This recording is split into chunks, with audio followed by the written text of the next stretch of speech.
Hello, and welcome to my webinar on navigating the Zoom application. Specifically, this webinar is aimed to help parents and/or guardians guide their children's virtual learning experience. So we will be focusing solely on the applications and Zoom features that students will specifically be asked and required to use during their virtual learning experience. First, we are going to start with the microphone and video buttons down in our left-hand corner where my mouse is moving.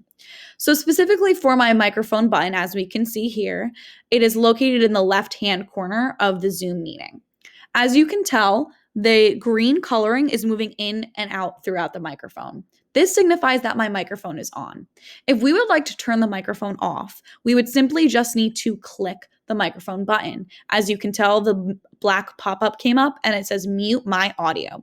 This will be necessary for students to actively participate in classroom discussion, as well as mute so others can participate.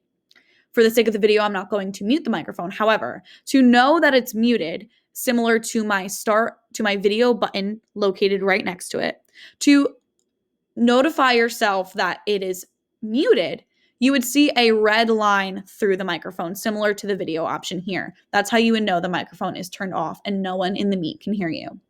Now we're going to move on to the video option. As you can see here, like I've said about the microphone, there is a red line through the video signifying that my video is off. Now, most of the time, students are required by their teachers to have their videos on so we can properly monitor and assess their participation and engagement throughout the lessons throughout the day. And so in order to turn the video on, you would need to highlight over the icon. And as you can see, the black pop-up came up and it says start video. You would simply just click the button and it would turn your video on. Your camera would turn on and everyone in the meet would be able to see you. And so that is how you would be able to turn your video and microphone on and off. Now we are going to move to the chat feature. The chat feature is where I am circling my mouse here, and it's the little dialog box. To open the chat, you simply need to click on the chat feature button, and it'll pop up your chat here. As you can tell where my mouse is moving, this is telling us that my chat will go to everyone in the meet. And the cursor is popping, signifying that it is ready for me to type. This is an alternative for students to participate and ask questions in class. They can ask questions like, Ms. Ciampa, what page are we on? And or participate with their classmates by simply saying maybe, great job.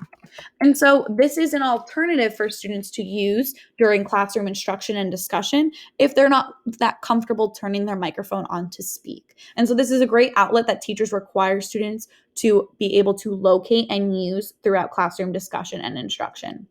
Now we are going to move on to our reactions. The reactions is where I am moving my mouse here, and it's the smiley face button. We simply click on the smiley face button, and there are multiple options of reactions that students can use throughout the discussion and instruction in a lesson. For example, we have our raise hand feature. You simply click on the raise hand button, and in the left-hand corner of the meet, your hand will be raised. This signifies to the teacher that you would like to participate and or have a question regarding the classroom instruction. Simply to lower the hand, you would click on the reactions button again and click lower hand. This would signify that you no longer need to participate and or have a question. If we click on the reactions again, we see similar types of reactions. If you click on clap, student is able to clap for their classmates. They could possibly give a thumbs up. They understand, they know what's going on, or they're signifying a great job. Students can also provide reactions like hearts, joy, shock, and or congratulations. These reactions are another way for students to be able to participate as well as communicate with their peers and the teacher about how they're feeling and or if they are understanding material throughout the instruction. And so those are the ways in which that students can react during the lesson.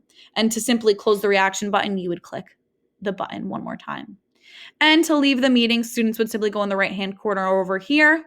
They would click the end button and they would be able to leave the meeting. So I hope this was very helpful for any parent or guardian who is struggling to navigate the Zoom application and help their students through their virtual learning. I hope this was informative as well as provided a visual learning experience for any parent or guardian who would like to help their students during their virtual learning experience.